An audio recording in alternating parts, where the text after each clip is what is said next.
gotten into a space now where you actually curate events to help people communicate, talk, meet each other, network, and that is Networking Under 40. Yes. So tell us about Networking Under 40. I've been to a few of those events. They are nice.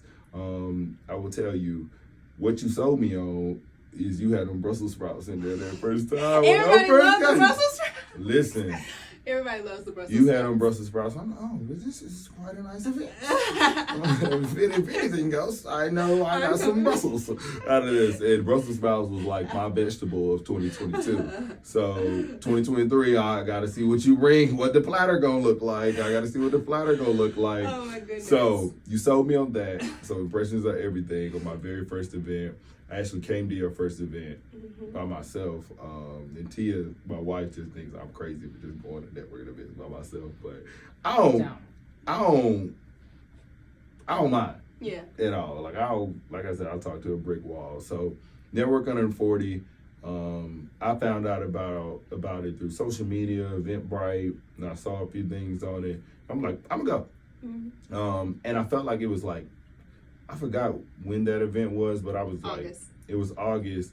August, I felt like I was kind of getting into a stride of like getting out of the house more since I had moved to Charlotte and like meeting people. Like I know a lot of people from like college that I went to school with that live here, but I wanted to meet more people. Like that's just me. Like I know enough people from Winston-Salem State, from North Carolina A&T, North Carolina Central, Carolina, Duke, just North Carolina schools.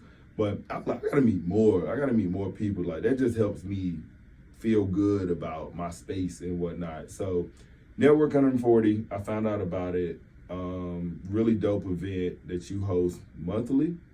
Is it monthly, bi-monthly? It's monthly. Just depending on the season.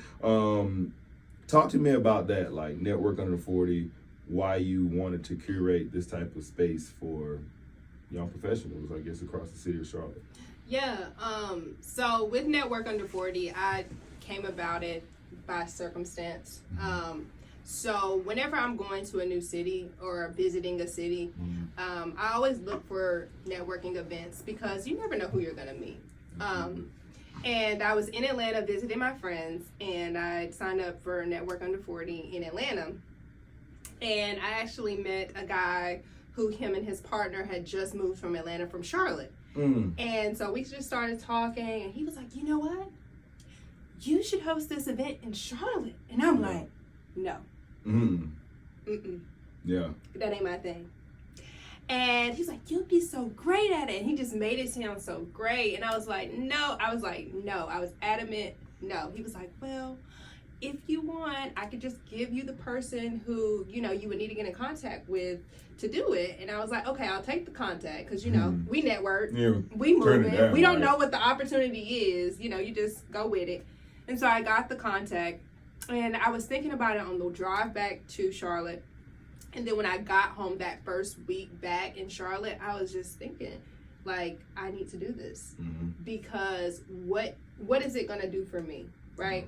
And another thing about me is I'm a visionary, so I see stuff before I can do it. Like I see it, and so I'm also a big picture thinker.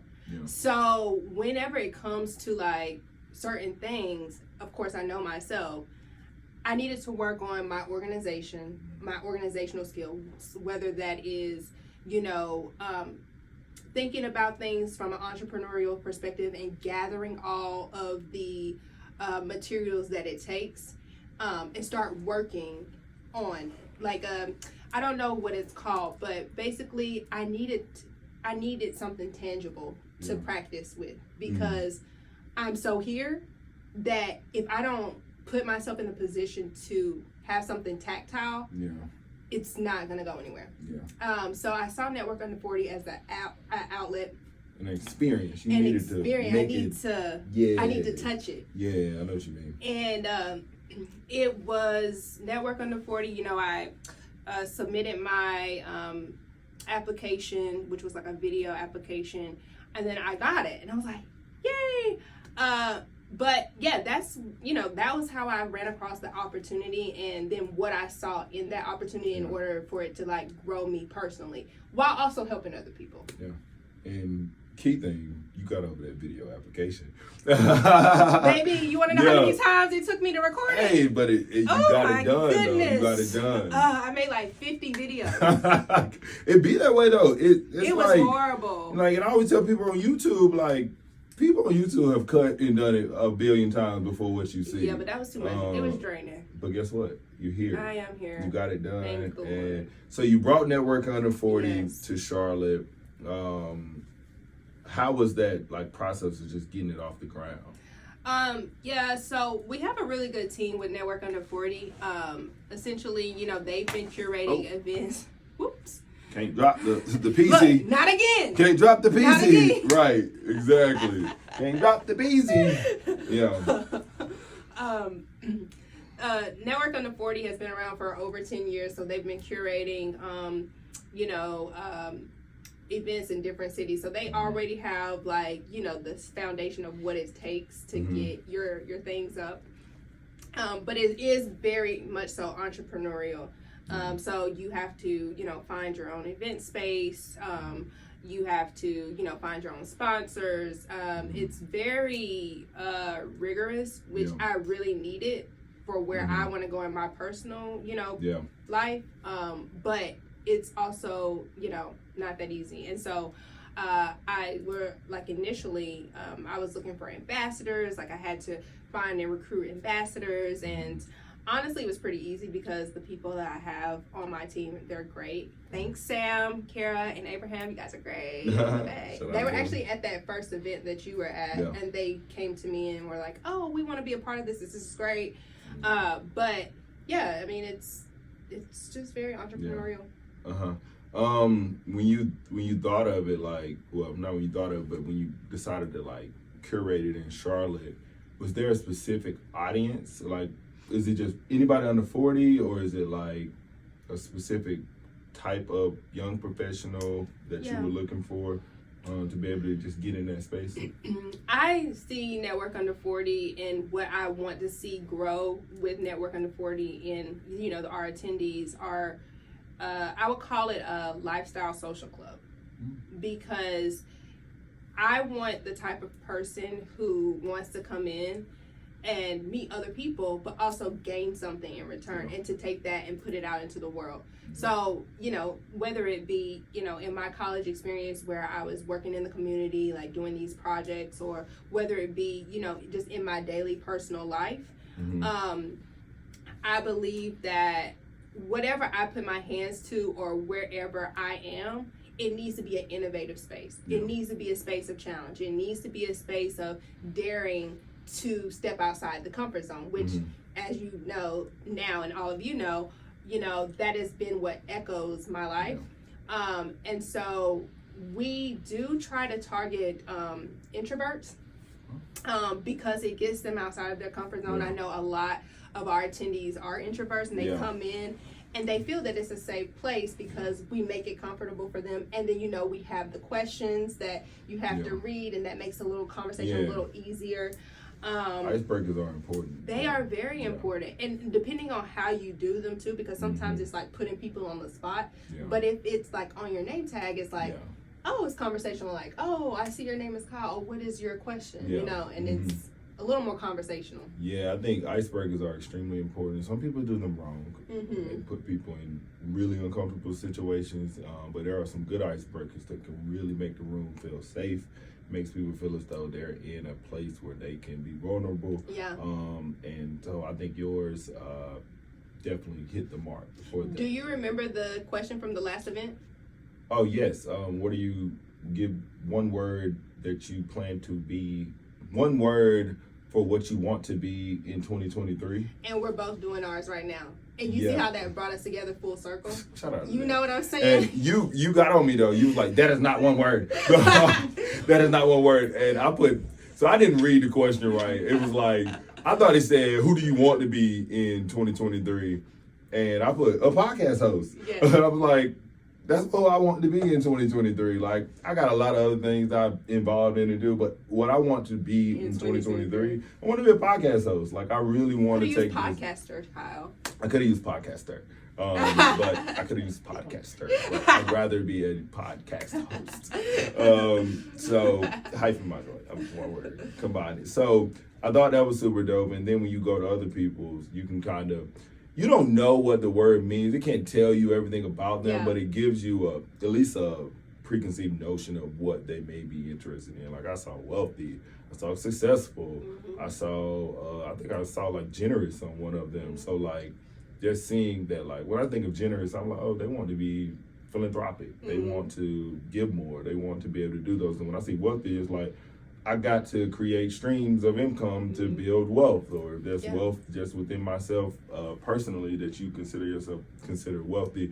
So I thought that was good, and it just gets people talking. And I love how you said you wanted to target introverts, and I'm always interested in like the introvert extrovert conversation because I'm an extrovert. I am 100%. I'm an extrovert, and I will stand on every test I take and say I'm an extrovert, and it is what it is. But I enjoy introvert tendencies. I enjoy being by myself after a very long day of talking to a million people. As a recruiter, I can talk to 1,000 people, but I am still exhausted. I don't care if introvert or extrovert, I'm still exhausted, and I still need that time to be able to decompress. But you thrive off of that extrovertness, right? I do. Like, I see a room and I'm like, definitely if I know like who I need to be trying to talk to, I really thrive off. And there's like 12 people in there that I need to talk to. I thrive off of like, we're going to talk to these 12 today. Right. We're going to talk to these 12. And even I get shy still. Like, I've had a chance to talk to some really amazing people that I admire, and I just dropped the ball and didn't do it. I'm like, bro, why did you get so scared? I saw Rich Paul. That's LeBron James' agent. You see everybody. How do you see all these people? You gotta be in the space sometimes. So I saw Rich Paul. I was actually at All-Star Weekend. I saw Rich Paul. He's like from here to the door, and like I froze. But I froze because I didn't know what to talk to him about. Oh, yeah. And I was like, what can I offer this man right now? And I didn't really know. I just felt like it was just going to be a conversation. Like, hey, how you doing? I'm Kyle. Hey, Rich. Like, I know, but now you can say, hi, I'm Kyle. I'm a podcast host. Exactly. Can I have you on my That's something to be able to offer. And so I always am hesitant to talking to someone if I don't know what my stance is to be able to like offer them or just connect. Most of the time I always can find something, but in that moment I was like, I froze up. And I'm like, dang, how did I miss that opportunity? But there are gonna be so many more. It will be so many more. So I love that because introverts have to do extrovert things sometimes just to be able to survive in spaces.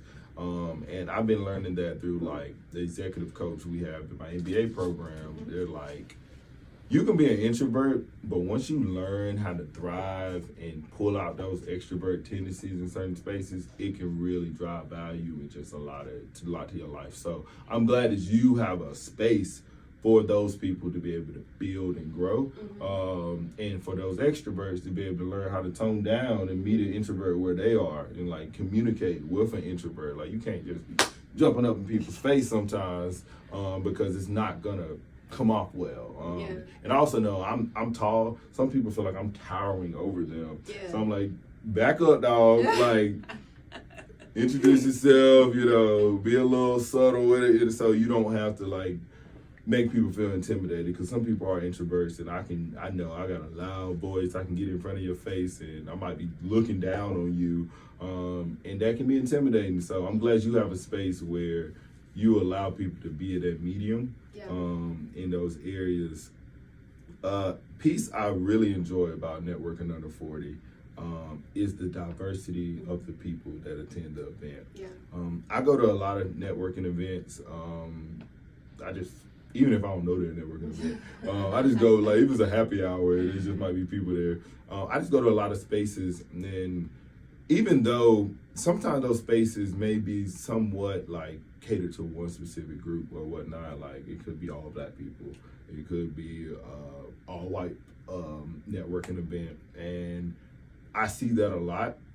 But Network Under 40 had a diversity of people there that I thought was very unique, very different, and it allowed you to be in the space and build cultural competency, which is a big thing I always talk about. It's just like being culturally competent to different backgrounds, and diversity and inclusion, and being in spaces where we can have dialogues with people of different backgrounds is extremely important to me, because I always feel like I know I feel like I'm just that much more educated or that much more enlightened on that culture or that group of people that I'm talking to. So talk to me about, one, is that something that you intentionally wanted to do, is have a diverse audience of people? And then two, how do you reach these people? Like, you know what I mean? Like, I gotta be honest, I got a lot of black friends.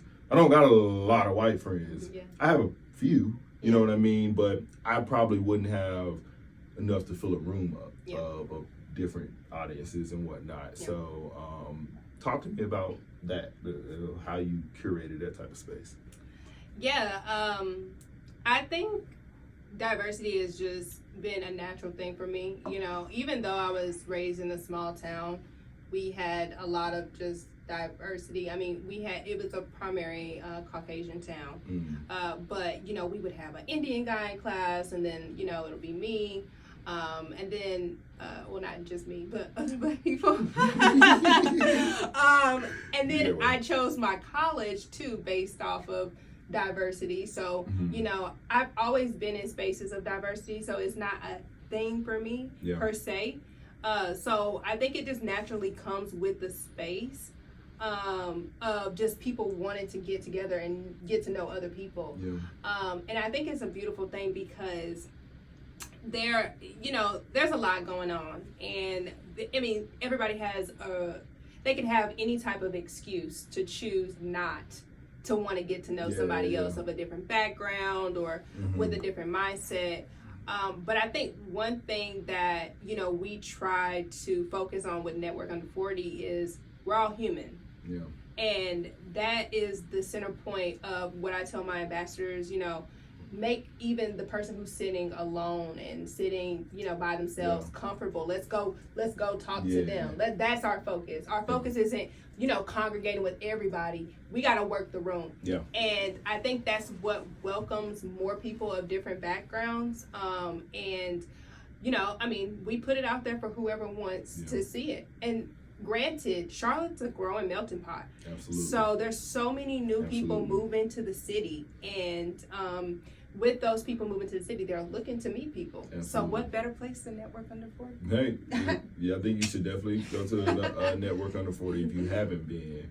But I think, like, I love the way you said that. Like, that person that may be sitting by themselves, we're gonna go out and reach out to them and try to, to have that conversation, get them comfortable in that space, because it's so important. I've always been that person that, like, if I see somebody like Dolo or whatnot, I gotta go talk to them. And I saw that same thing out of you. Like, you greeted all of your guests personally. Who are you? How you hear about this? How you figure out about this? Tell me more about you. And it was natural, but it was also like a lot of people just don't get welcome to events sometimes. They come in their space, they observe, they sit around. And I think that welcome is a thing that we really gotta practice more, of just welcoming people to spaces and being able to talk to someone that we typically don't talk to. And I enjoyed that environment because last time I was there, I talked to, like, I probably should have been meeting more people, but I talked to a guy from Canada. He was from Ottawa. I hope I'm saying it right. I hope my Canadians don't get on me. Like I be saying Toronto. It's Toronto. But and he checked me on that. But I talked to him for 30 minutes. Yeah. Like 30 minutes straight. I didn't even get to move, but it was so interesting. Like and the crazy thing, we talked about like football. And he was like, I've never seen football in person ever in my life. I'm like, what? You never Where seen you from? football? And then he was, oh, y'all from Canada. Like, we played soccer. I think they played rugby. Well, they played football, the soccer version. But, and he was like, I'd never seen that. And I was so intrigued by that. Yeah. Like, it don't take me a lot to be intrigued by someone. Like, I could have had a podcast with him just about him never seeing football. And he was going to his first game in, like, the next month. And he was like, what should I expect? Oh, I had a lot to tell you. I'm like, well, this is what you should expect. So they're going to be standing up. They're going to wear the same color. If you going on that side, don't wear the color. Like, make sure you wear your colors together. And he understood sports and whatnot. Yeah. But I was just telling him, like, football is a thing. Like, and I think you'll enjoy it. So I would love to see what his first football game was like, because we sat and talked about it for a long time. That couple always comes back, so okay, I gotta go see. Yeah. I gotta go talk to him again, because I was like, yo, you going to your first football game? You know how many freaking football games I've been to in my life? So that was super dope. And like, that's not a space, like, I haven't been in spaces where I can just meet people who just have no idea what my background may be like, and I have no idea what theirs is. Like, typically if I go to a networking event, it's like, I know who's going to be there. Yeah. I know kind of what to expect, what the vibe going to be, what they're going to be playing, and all that stuff. But when I went to yours, it was just a lot of people from different backgrounds. This previous one, I met someone of Indian background. And I've been around a good amount of Indian descent people. But still, like, that's not what I go out my way to just be around Indian people. Yeah. And that was an amazing conversation that I had with him. And then it's just, even as a black person, like, I met a lot of people from a lot of different diversities of what we consider black. I mean, all black ain't the same. No. You know what I'm saying? So there's a lot of diversity behind that. So I really appreciate having a space that was diverse, because the main thing at the bottom line of it is creating a dialogue. Mm-hmm. If you don't know something about that culture, or if you don't know something about someone of that background, that dialogue can go so far. It can go so far as what you teach your kids. You can go so far as what your kids teach their kids off of that dialogue of what you learned about them. Another example was the previous event. I'm always super interested, because my mother always got CNN on all the time. I'm always super interested in, like, political climate. Mm-hmm. And when I was growing up, Republicans and Democrats used to talk to each other. Mm. As I've gotten older and older and older, they don't talk to each other. They can't agree on anything. Well, mainly Congress, they can't agree on anything. And I just think that is, like, the most divisive thing that we can do, that the political parties of the country can't agree on anything. So what do we think the people who fall underneath Republican or Democrat are going to do? They're going to be the same way. But in your event, I had some really good conversations. I guess I would identify as a Democrat, but I had some really good conversations with some conservatives, Republicans, and they were open about it. I was open about being a Democrat, and I have no problem with that. And actually, I don't have any problem with any Republicans at all anyway, because I don't think it's about picking a side. Yeah. It's about, you got values, and it may lean on this side or it may lean on that or another side, but it's more about where's the common ground. Right. And we were able to have so many conversations just within that. We talked about like taxes. Mm-hmm. We talked about I know who you were talking to. Yeah. You know your audience. So we just talked about a number of things that I feel as though people aren't having these conversations. Yeah. And once you have them, you realize you agree more than disagree. So I enjoy being in those spaces, because I can go to a lot of other networking events or some other events where I can talk to my guys about the same stuff all the time, and I just got a little smarter about sports. So I got a little smarter about our culture, but it feels a lot better to get smarter and feel more confident about someone else's culture. So that was really dope, and I'm pretty sure there are going to be a lot more experiences that I'll get to know other backgrounds. And so I have a question for you. Yeah. So, what do you think when you say,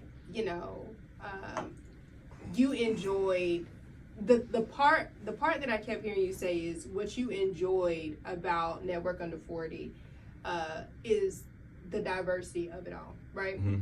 You know, what do you think drives that for you? One, I'm a diversity recruiter. But I just enjoy people. I enjoy people, and I've always been that way. Like, even when some people didn't agree or with certain groups or whatnot, I've always been open to a conversation. I know people always be like, I never talk to Donald Trump. Well, I don't agree with him at all either, but I'll talk to him. Right. You know what I'm saying? Like, it's a conversation, and I enjoy being able to be enlightened. Because I always, after any conversation that I may be weary of, or people that I don't know and I may be ignorant to their backgrounds, when I leave out that conversation, I feel that much more lighter. I'm like, oh, that was super easy. Right. You know what I'm saying? And I think for a lot of people, they're afraid of that conversation because they're afraid of how uncomfortable it may be. So for me, I've always just dived into like that dialogue. So like, let's have a dialogue. Like, what's you gonna do? You gonna shoot me? You gonna just hate me or something like that? Most of the time, don't go down that way. Like, you thinking in your head like, oh, this person don't, you know, they have different values in you, and you think that it's gonna go that way. It's not gonna go that way. No.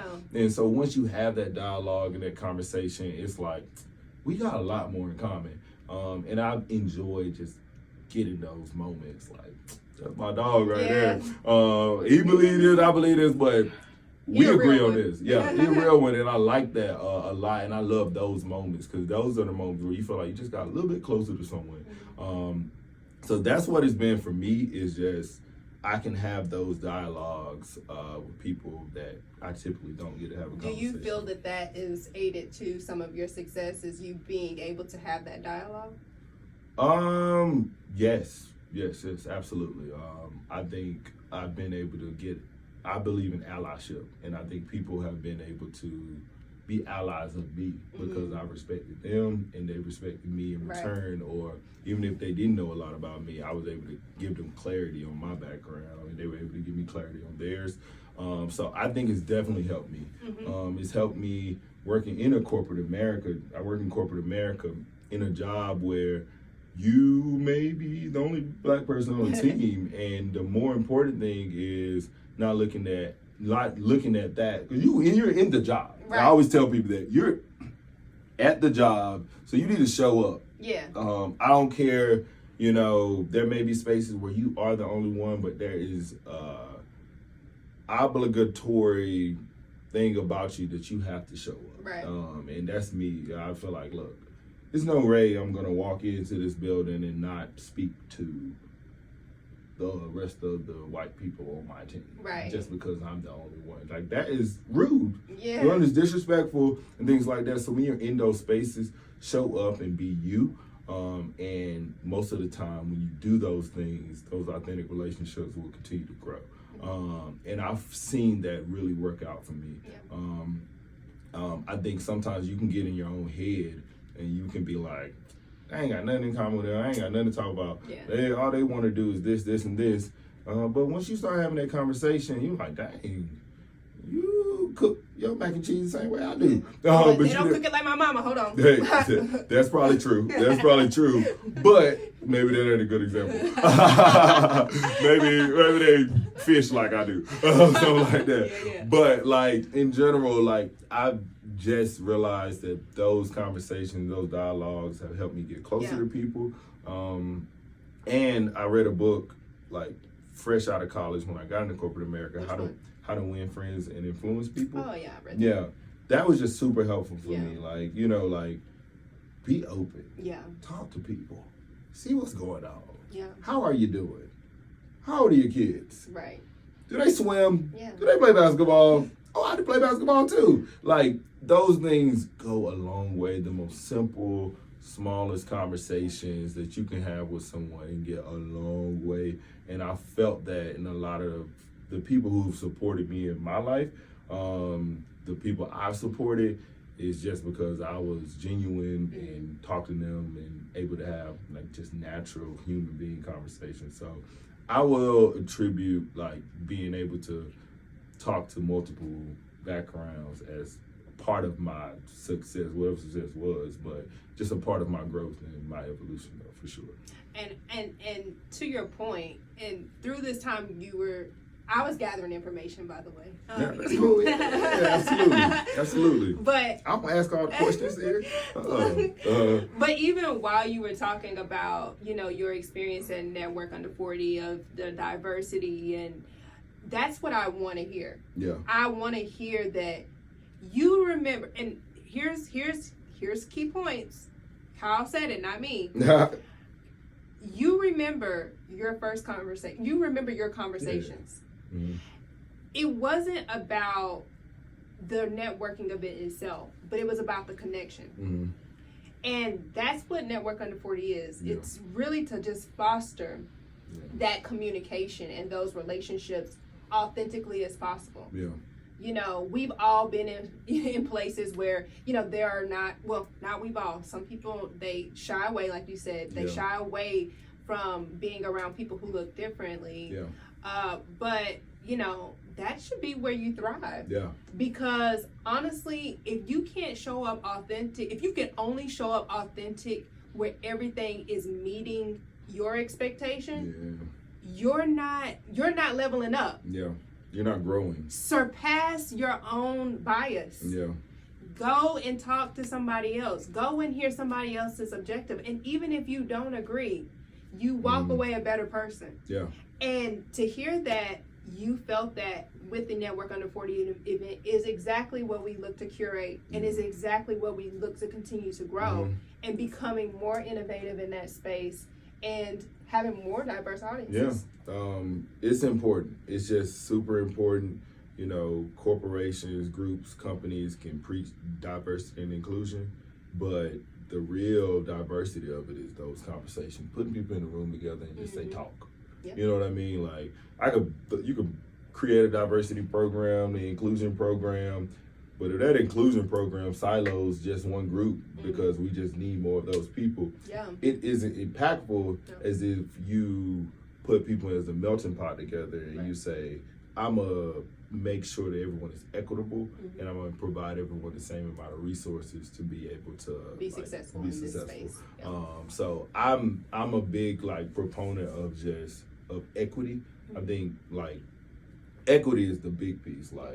The race don't start at the same spot for everyone. But if we can create that line where everybody's starting at the same spot, and there's history. History is history. The line is definitely at different spots for different people, but we got to focus on the now, and the now is you're creating a dialogue. Carpe diem. Seize the day. Ain't it seize the day? Yeah. But I actually put that on my little Instagram notes yesterday, so I was like, dang, I hope I got it right. So I just think that now is important. Sometimes we can get caught in the past. In the past teaches us a lot about the future for sure, but we can't get stuck there. You can't get stuck there. If you're really trying to move forward, you got to be willing to take that next step. And I got my degree in political science, and I just learned a lot about cultures. I know there was a lot of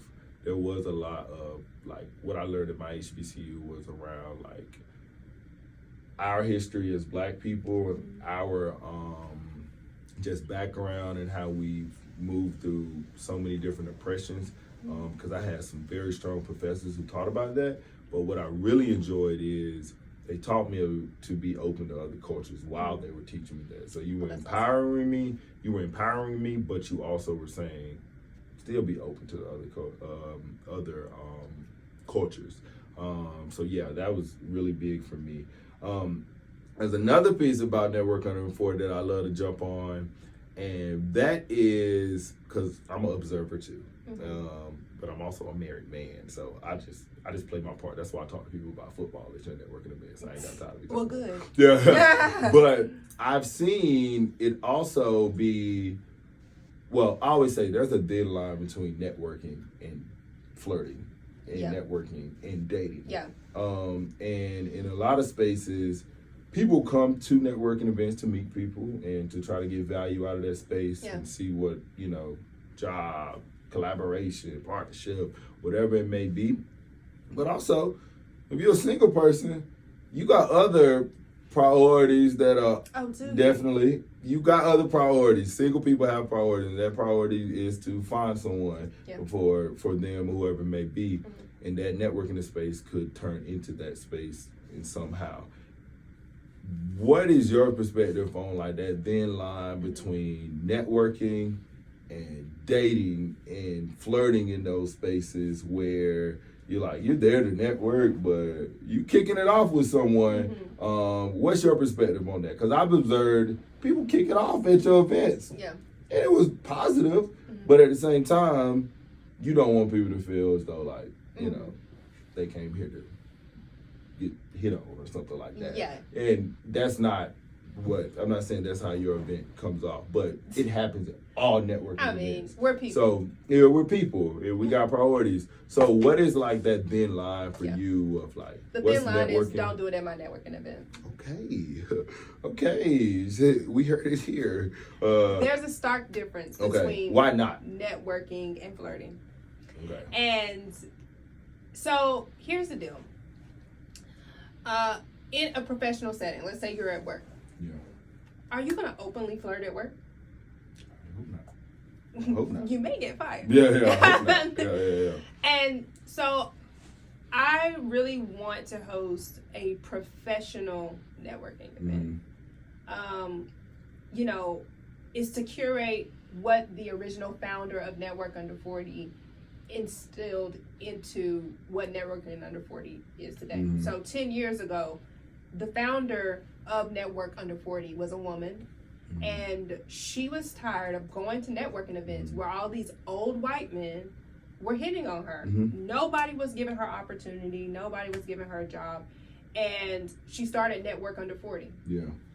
Whenever I went to the Network Under 40 in Atlanta, same way, very professional. And that was the only, honestly, that was the determining factor for me to be like, Network Under 40, I kind of want to do this now. Because I did not feel, I talked, and honestly, to be quite straight up with you, I talked to all men at Network Under 40 in Atlanta, all men. And I did not feel that I was being objectified. That's great. And it was just a great experience. And I was like, wow, this was refreshing.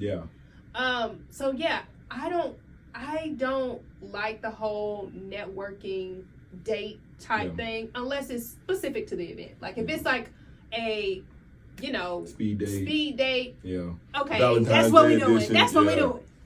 But in the average networking event, I wouldn't want, you know, people to be there look to match up.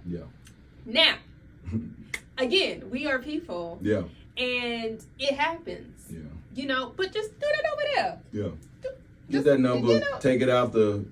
Y'all can meet up afterwards. And have that more intimate conversation. You know, you can definitely connect with people at Network Under 40. We don't, like, patrol people and like, oh, are you touching him? Or he's touching you? Or like, you know, but it's like, what are we here for? And, you know, really where I see Network Under 40 going, I want to be a more innovative space. So I want to start hosting bigger events, like events where we can, like, do something more tangible. Whether it's making an impact, building something, I don't know. I don't know what that's going to look like. So I want the right minds in the room to be able to cultivate that type of culture. Now, I mean, and definitely don't come and hit on your event producer. Don't. She said that. She said do not she come said me. and hit on your event producer. Okay, I produce events. I'm here to mingle. I'm not here for you. Absolutely. So no, that's real. That's real because one, I think men get carried away sometimes. Carried away. And I think men get carried away sometimes, and I think it's important, one, that we learn how to behave in certain spaces. Go to the event for there are boundaries. There's boundaries.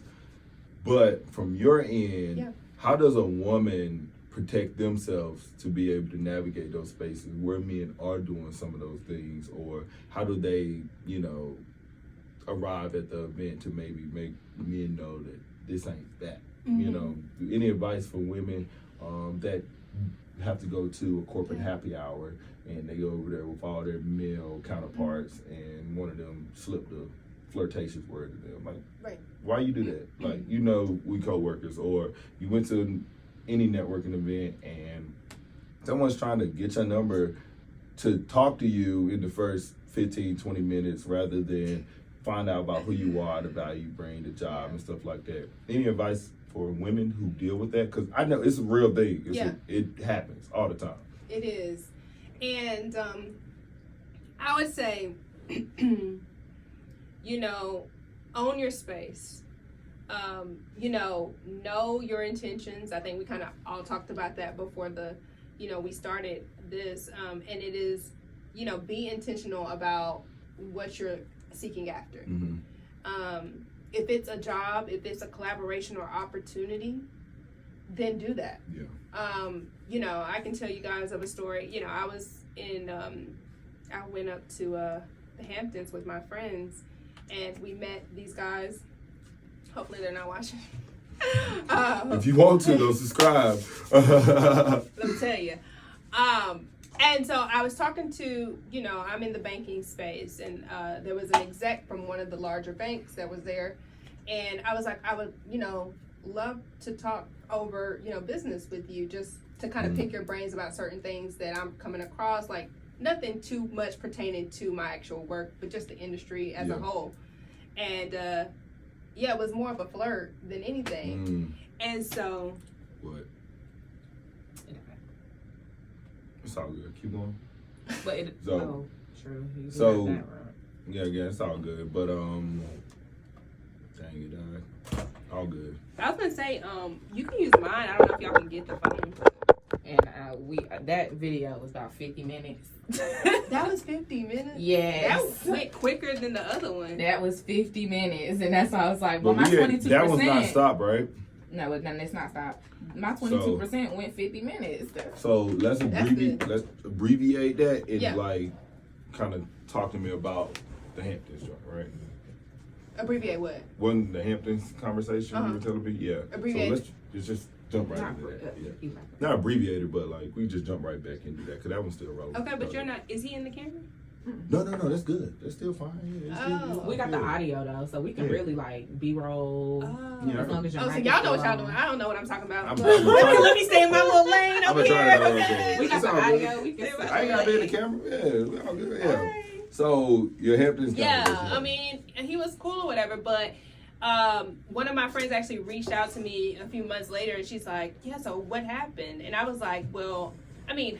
How the whole conversation got started was with my other friend talking too much. I love her to death, but she was talking too much. And anyways, my other friend hit me up and she was like, so how did that go? And I was like, honestly, there was no real value there because he was just trying to like be cute and flirt. Yeah. And that is the key. Understand the value. Mm-hmm. And you even said it whenever you were at the All-Star game. Like you didn't know the value that you could add to him to speak to him. So understand the value of the conversation. Like if you know, you go in with intentions, you already know what you're there for. You know, if you notice that the value isn't being provided. Yeah. Shut it down. Oh, okay. Well, I think my friend's calling me. She's by the bathroom. I gotta go. And I think a lot of people don't network with that value in mind. Mm-hmm. They don't do their homework. They don't, they don't take heed to people's background. They don't take heed to even learning about the person. And they make it a one-sided thing. And I think networking is definitely a reciprocal thing where you need to be, I tell you something, you tell me something. We learning about each other. Yeah. So. But you know what that is though? People don't know how to genuinely. Excuse me. You good? Mm-hmm. The hiccups. I'm burping. I'm just like I haven't even eaten. That's it. Food. Look, okay. Look. Oh my God, it's no even caffeine in there. But people don't know how to. They don't know how to have a relationship. Like they don't know how to genuinely. Also, to that point is that when I moved to Charlotte, I didn't realize how many people didn't have genuine friends or don't have friends. Really? Here? when I was here, and when I first moved, and like I was just getting to know the city, you know, I was doing a lot of stuff by myself. I was just, I'm a people watcher. I'm just sitting there like, oh yeah, I'm watching everybody. So basically, people don't have genuine relationships in their lives in order to know how to put themselves in the position to connect with somebody on another level. That is real. I will say that. I also always say people don't have just genuine people to check them. Period. You know, like you've been doing this forever. Listen, friends, y'all better be happy I'm your friend because listen, Kyle said it. Say it again. You gotta have people check you. Yeah, like you need to have. It don't gotta be 15 people. No. It could be 1, 2, 3 people where you got that genuine relationship where they can check you when you're wrong. And I have a collective of that. Not like I'll be honest, I don't have a Rolodex of them, but I have like 3. I'm impressed. 2, 3 that can check me when I'm wrong, or just check me to the point where I can just be improving. Where to like, you could probably do this a little better. Like, you know what I mean? Like, you could probably, look at it this way. And it's not even like it's constructive feedback. Yeah. It's checking and being able to be open to. But it's from the heart. It's not something that is trying to demean you or, belittle you or even judge you. It's that, we got to raise standards in 2023. Hey, you better know it. Hey, and that's real. And like, we got to raise standards, but we also got to, put accountability measures with the people we're around and for ourselves. So that's super, super good to hear that you want a space that is about standards, is about respect, and is about the value that you can get from a person and what you can reciprocally, return to them. So that's really dope. Dang, this has been dope. I've learned so much more about you in this conversation. And I think, that's why I enjoy conversation. I know the origin, I know the root of Network Under 40, and I know it comes absolutely from a genuine space. And I think, things got to start from the top. And you've been the curator of the space. You set the tone, and then it goes down from there. So there won't be any hitting on the women or women hitting on men. It won't be any of that either at these events, because we're really trying to curate a space of value when you arrive. So for audience that is looking, we definitely want you to be able to go to a Network Under 40 if you're in the Charlotte area, because it's extremely valuable to building your network, meeting people of different backgrounds, and also just understanding, how you can be more culturally competent, because you can pass that along in a number of ways. So, thank you again for being able to create that space. It's something that Charlotte needed. It's something that a lot of spaces need. So, thank you for that, though. Any closing words for us? Any upcoming events for Networking Under 40? Anything to look out for? I know you said you're a visionary and you're always looking to innovate and see what's next. Any closing words or any upcoming events coming up? Yeah, so our next event is January the 25th. It's the last Wednesday of the month, I believe. We usually do Network Under 40 on Wednesdays from 6 to 9 at some place around Charlotte. So definitely keep on the lookout. Network Under 40 Charlotte is our Instagram. And essentially, it's been such a pleasure. This is awesome.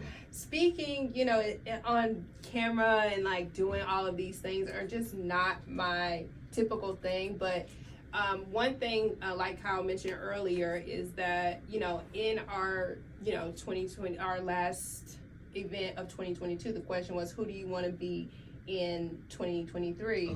You were the podcaster. And I am the podcaster. The podcaster, not the podcast host. One word. I'm sorry. The podcaster. Yeah.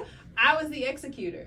And what I want to say is, again, this comes full circle with who we are and like where we stand. And honestly, it paramounts on, what Network Under 40 and everything that I want to touch is going to, produce and do. Networking is very simple. Don't let it intimidate you. That's words of advice. Networking is very easy as long as you know yourself. I would say get to know yourself. And also, if you want to learn and meet other people, be as open as possible, because you have to have grace for other people.